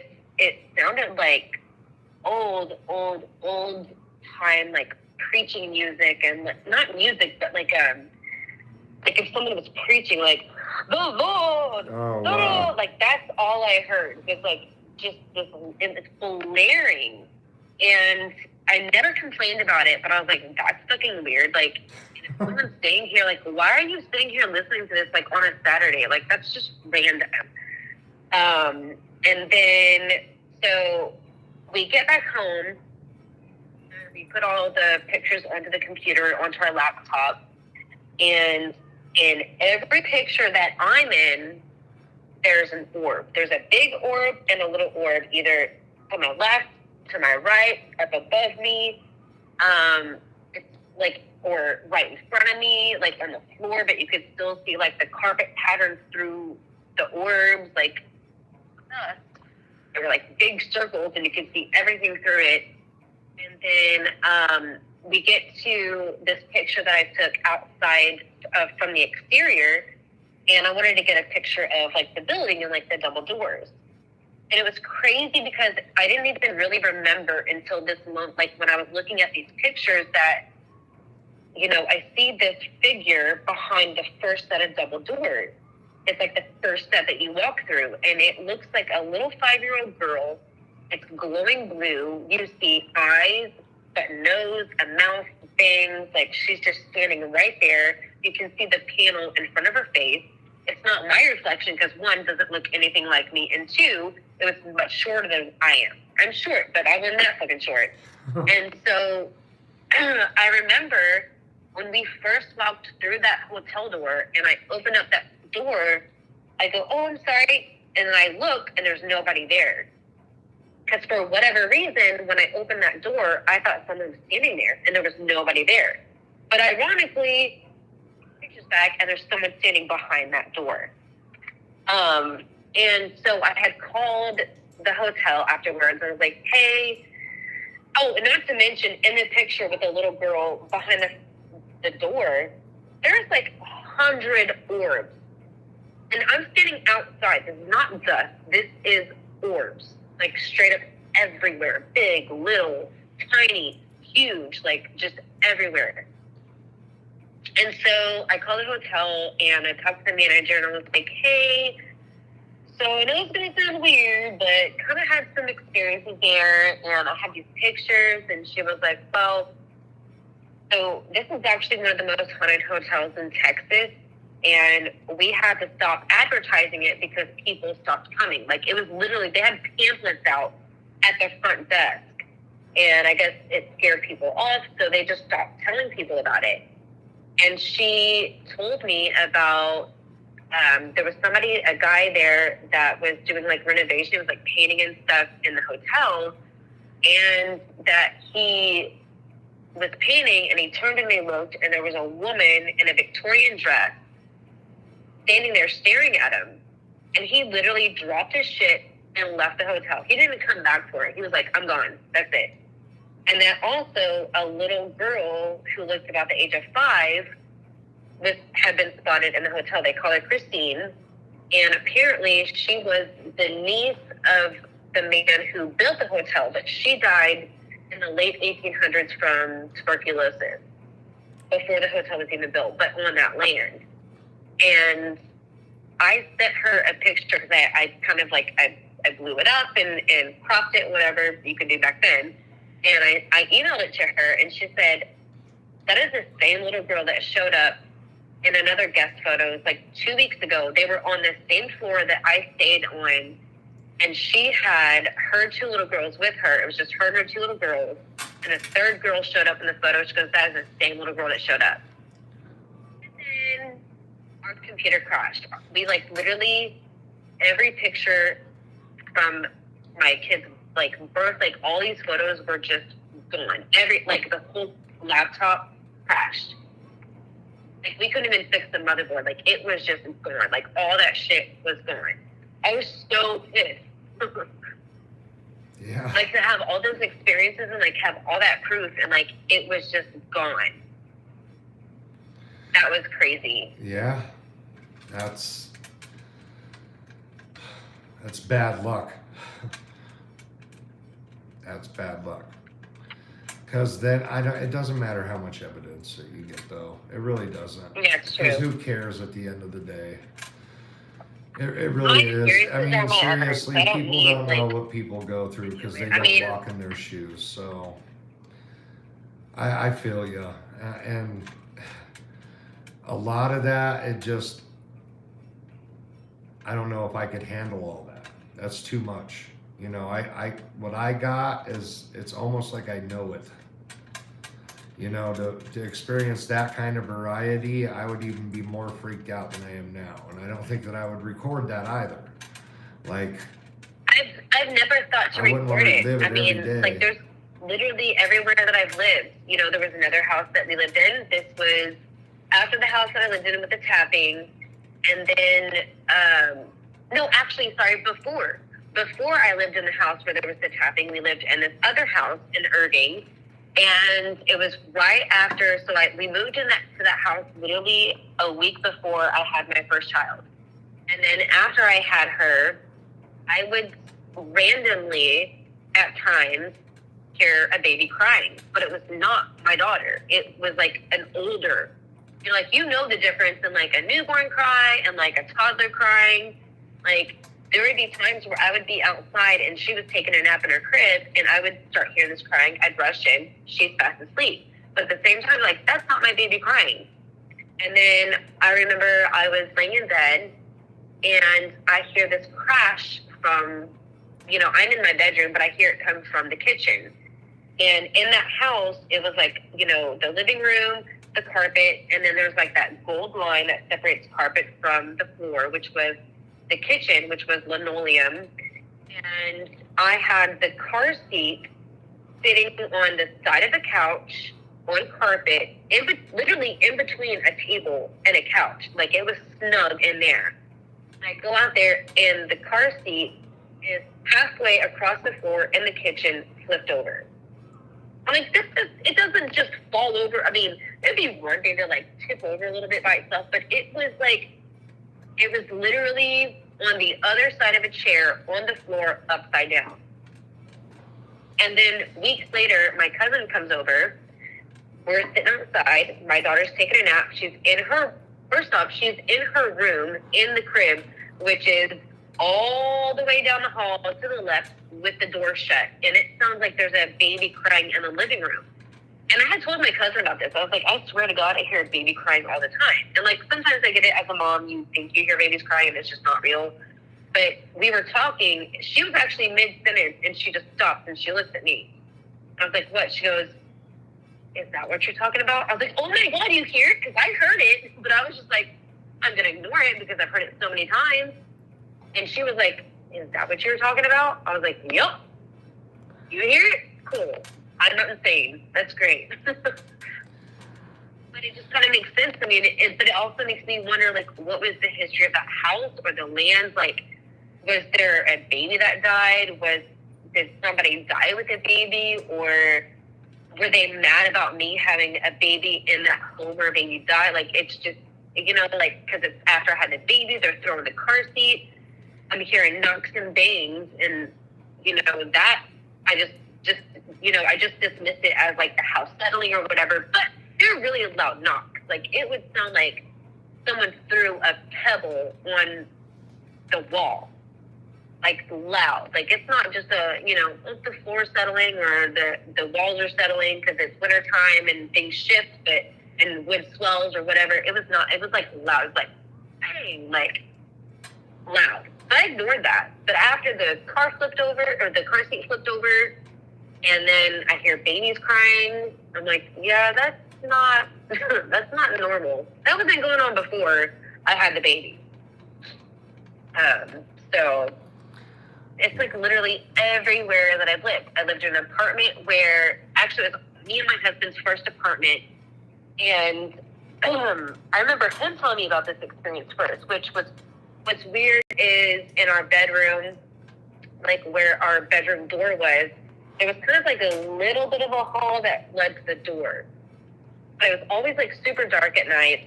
And of course I get, being kind of freaked out, whatever. But every single night I would just stare in that corner. Like I could feel something looking at me.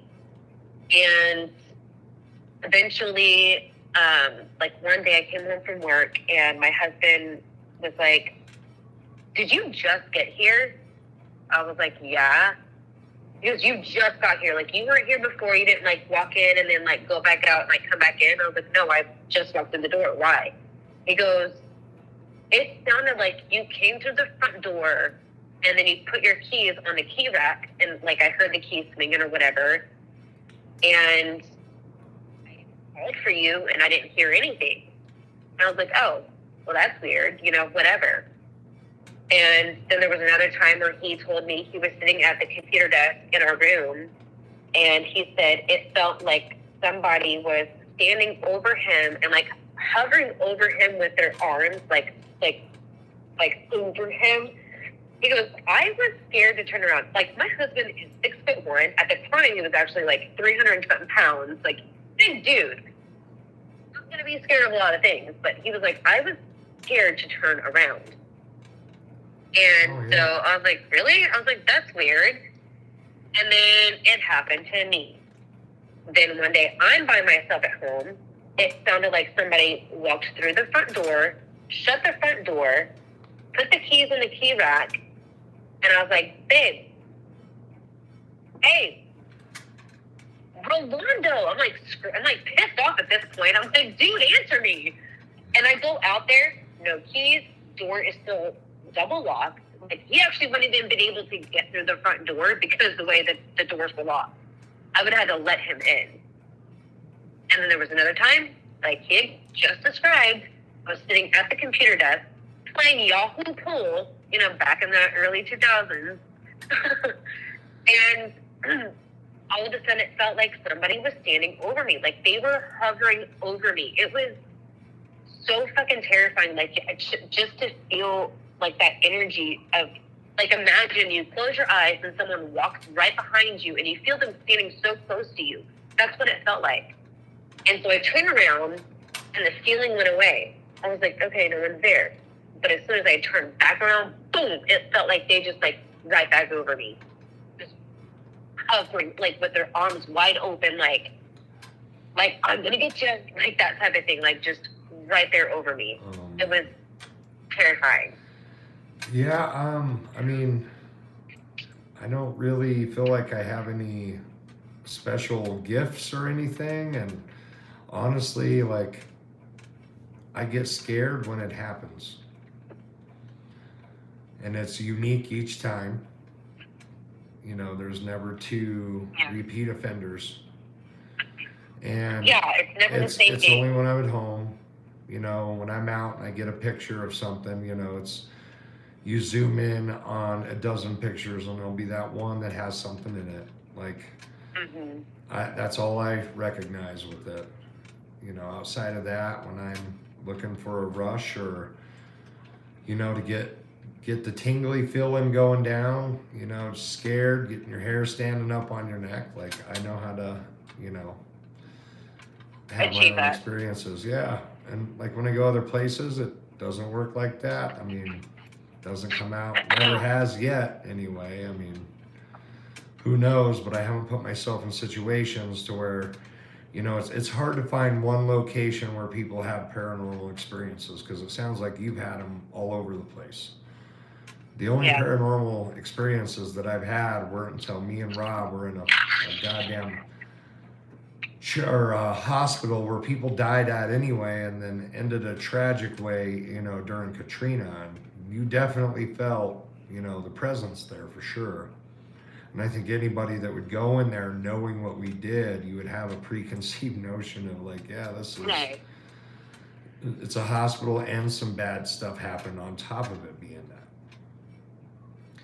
But it's like I crave the deeper shit now. Like, it's hard to find. I was going to ask, do you have experiences with, like, do your light bulbs burn out? Like, and it's not the same, I mean, sometimes it's the same light bulb, but like different, like, do they burn out quick all the time? I bought plastic light bulbs now, and I don't have to pick up glass constantly. But yeah, they pop. That's why I got the glass ones, or the plastic ones now. And only 2 of them will work. The other 2 will always burn out within a day. And you're talking like 5 or 6 minutes maybe that the lights are on them. Not a fan of going down there. And everybody's like, cut the crap, go in the basement. Fuck you guys. You go down there. Fuck that. You know, it's hard. I have to build up confidence. But you're talking about just the basement, like solely, right? There's just something about down there that anybody who's been down there will tell you. It's just not a normal feeling. It's not like somebody's watching you. It's not like anything like that. It's a fear of like anxiety, and you start to think thoughts that you've never thought before, like guilt and sorrow, and wonder if you could have done this. It's a whole different mind fuck. And you know, then you start to smell it, and 9 times out of 10 you may not see it right away unless you're like recording it or something like that, but something always happens, and then it dies down. It's like the finality of a fireworks show, and then, you know, it'll start up again 5-10 minutes later, and it's just how many times can you go looking for something and wait for it to have a pop, and then it dies.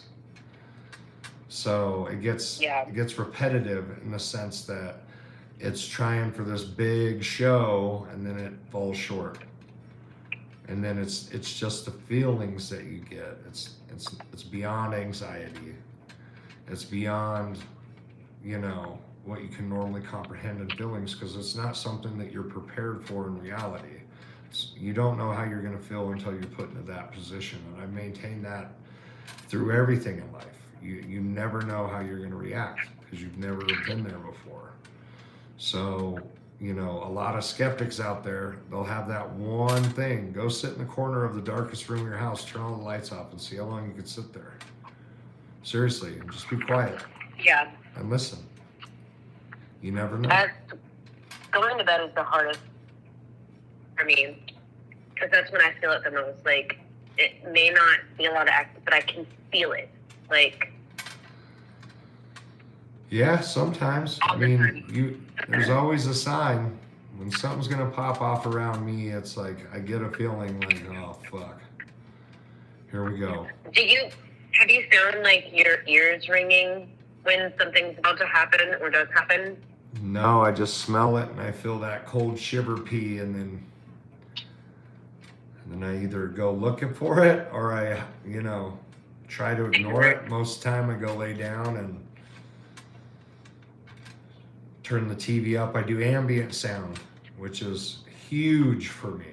And, it's hard to do these podcasts and all that with all these regulations that YouTube has without hearing some sort of music. So I'm glad that we talk. It's not an awkward conversation because I don't like sitting in silence here.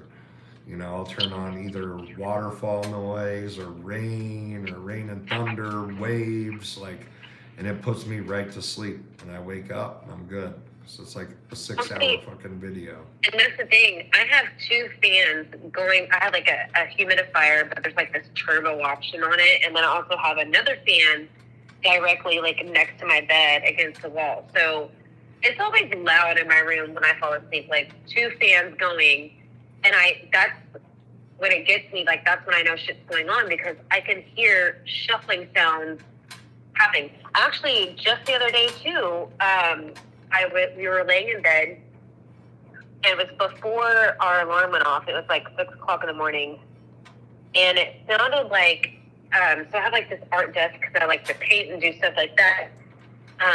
And it sounded like somebody picked something up and slammed it down on the art desk, and it kind of woke me up. And I was like, "Did you hear that?" And he was like, "Yeah." I was like, "Okay," like just making sure. He was like that. He was like, "I don't know what that was." I was like, "Well, it wasn't the TV popping, like, because it was loud. I don't even know if I can recreate the sound because what I thought it could have been wasn't even there. Like I thought it was like this big perfume bottle thing that I have, and it sounded like this, like it sounded just like that. Like someone just slammed something down on the desk, and then I was literally in my head. I was like, okay, this is what it sounded like it could have been, even though it still wouldn't have been explained why it would have made that sound. Like it still would have been had been picked up and slammed down. But then when I got up to get the kids ready for school, I looked at my desk and it wasn't even there. Like, because sometimes if I spray myself real quick before I walk out the door, I'll, like, sit on my desk and walk off. But it was actually still in the bathroom somewhere else. So there's no way that it could have been that. Like, it was just... And then again, like, the popping of the TV. Like, right now, this whole time that we've been talking for almost 2 hours, TV's not popping, not making any sounds. But I promise you, maybe I should get my phone out next time it starts happening and just record it and hear the popping. And send it to Rob. Post it on Discord. That's the whole idea of this is, get people talking that are comfortable about it. And let's get some more footage. You can silence skeptics when we're all out there trying to record. It's just keep your phone by you. And once you start having that experience, just, don't rush and make a big deal out of it. Just grab your phone and press play and from wherever you're at and act like you normally would. And also just to put it into perspective about what I was saying, like when I woke up to hearing people talking, I have these 2 loud fans going on in my room. So for me to hear that, that's what woke me up. And I'm just laying there listening to sounding like either someone's watching TV or someone has I literally at first I thought maybe one of the kids got up because there's only been a handful of times, but one of my sons, my youngest son, he sometimes has woken up at 4 or 5 o'clock in the morning and he thinks it's just time to get up. And I'm like, nope, not time to get up. But he's grabbed his iPad and he's gone back to the bedroom. Sorry, hold on. My AirPods finally gave out on me. He would go back to the bedroom and just start using his iPad. But it was loud. It literally, it sounded like a male and a female having a conversation, talking to each other, like there was responses, and I got up, and as soon as I opened the door, it stops. And then crazy enough, like I said, not even the next day, when we went out and we came back home, and my daughter came to me and was like, Mom, right before I was going to bed, it sounded like I heard voices, not just a voice. I heard voices coming from the living room. There's been numerous of times where they have told me they've not only was it that one time where they were in the kitchen and they heard that, but there's been numerous of times where they have heard someone breathing in their ear. Chris, actually, my oldest one, is the one that sees, she calls it a shadow figure, like more than anybody. Mm-hmm. She's like, I hear it wrestling around in my room. I see this figure, and sometimes it's been when she has a sleep paralysis, mm-hmm. which is so terrifying. I cannot, it makes me feel like a failure as a mom, even though I know that it's not my fault and I have no control over that. But there's nothing worse in the world knowing that your child's going through something, and at that time you cannot comfort them or do anything about it because you are not present and you have no choice in that matter. Like you don't know. It's not until later that day or that morning she's like, Mom, I had an episode and I couldn't get up and I wanted to call for you, but I couldn't say anything. And I saw something moving in the closet, or I saw something move across the room. Mm-hmm. I'm telling you, do exactly how I do it. When you start to experience stuff, just pick up your phone, keep it by you, and start to record as you see it. And I'm telling you, you'd be shocked at what you get. You want the key to I will definitely try, but I'm telling you, I think this thing is so fucking intelligent that it's not only that, but have you ever had an experience where it's like you feel like something's going to happen, but it hasn't happened yet. And you're thinking something, like you're thinking in your head, do this, and then it happens? No. Like as if it's reading your thoughts. No. I've had that happen several times. Warfare. And I feel like it's so intelligent that it doesn't matter if I pick up my phone, it's just going to stop. Like it will do something so quick and then it'll stop. Yeah. Like I'm not going to give you enough time to grab your phone and record me and prove shit to yourself or get evidence. Like it's like, no, fuck you. I'm just going to make you question your sanity. See, and that's what I'm saying, though. Try to get it. Too. How cool would it be if you got even a fraction of that on your camera? And not only would it be good for me to look at, like, oh, fuck, so much better. It what? But we have a community that goes through here. Seriously, there are people that feel just the way we do. And that is the reason why I did this. Like, Zachary, I've connected with Zachary, and he, we've talked about a lot of things that we've been through. And, when that was actually I don't know, was Zach the first one-on-one that you've had? I think so. Yeah, I think, no. And I just so happened to catch it. And so Zach, he actually lives where I grew up, like where I lived before we moved to Florida. When I lived with my mom and my dad, he lives in Mesquite, which is where I grew up. And then now he lives in Plano, which is at where I moved to after my dad died and my mom got remarried to the fucking devil. And and then I moved to Plano. So he lives, or actually no, the first part, actually, I'm sorry. He lived in Plano first, I think, and then he lives in Mesquite now. And I lived in Mesquite, and then I moved to Plano. So him and I have connected, talking about things that have happened.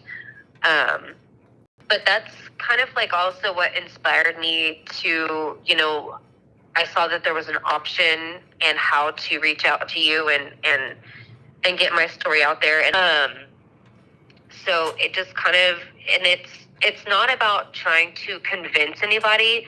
The only real objective that I have in having these conversations is that if anybody else is listening and watching this, that You are not alone. You are not crazy.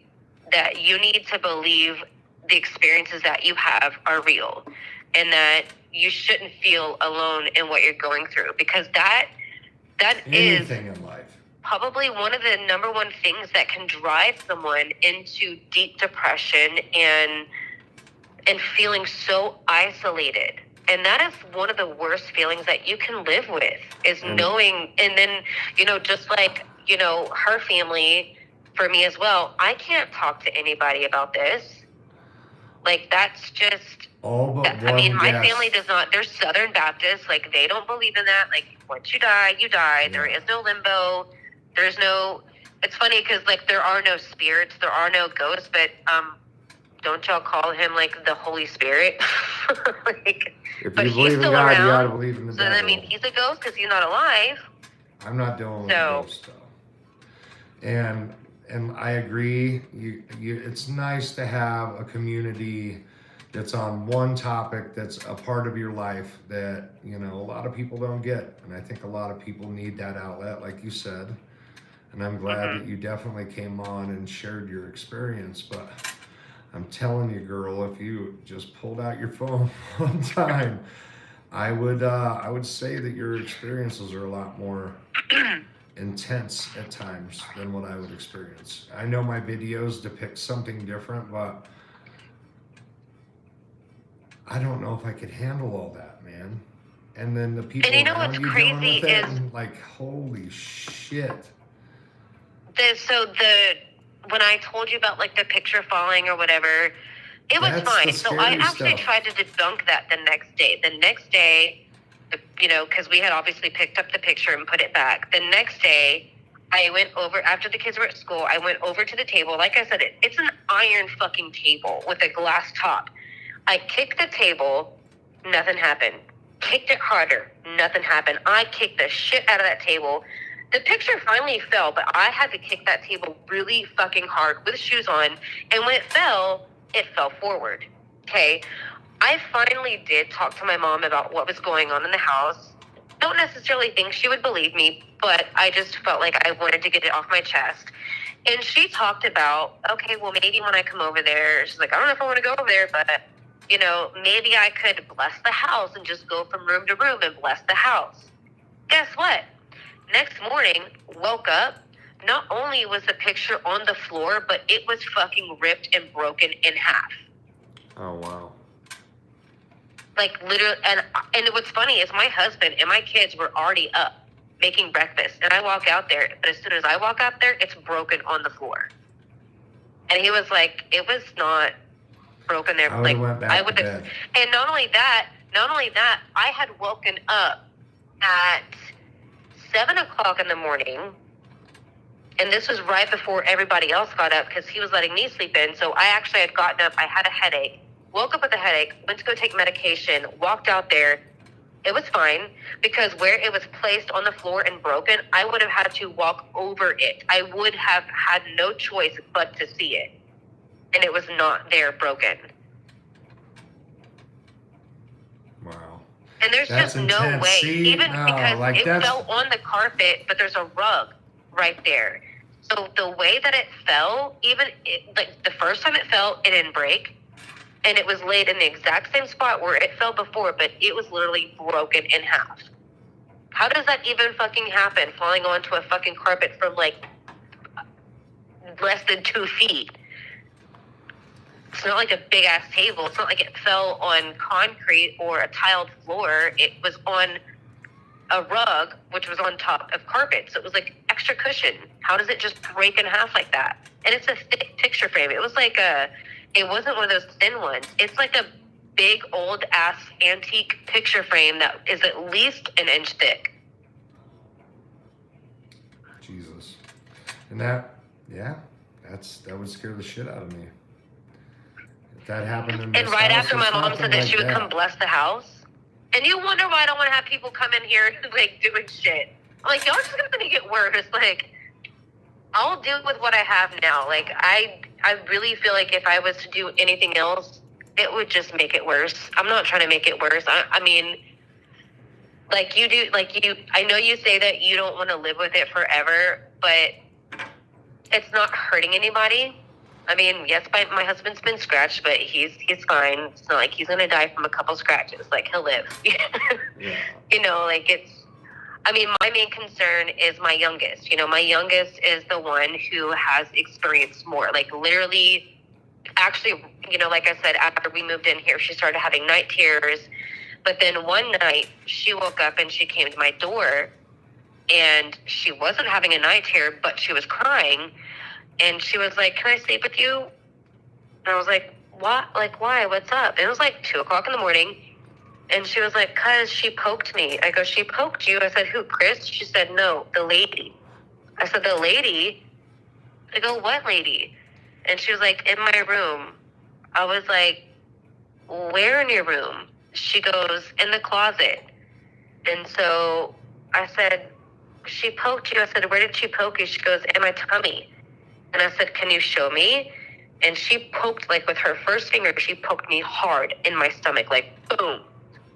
And she was terrified. Like, she was not having a night terror. She was not sleepwalking, which she's never done before. She was just literally in tears. So I was like, "Are you sure?" I was like, "Baby, you just had a bad dream." Like, I'm not one to, like, gaslight my kids or, like, "Oh, what you experienced wasn't real," but maybe she did have a nightmare. I was thinking at the time, like, "Okay, let's just go lay back down." And she clung to me and she was like, "No, no."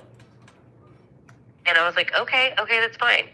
So I let her sleep with me. The next day, I try to slowly get into the conversation back about it, just to ask a couple questions, see what was going on, what did she experience.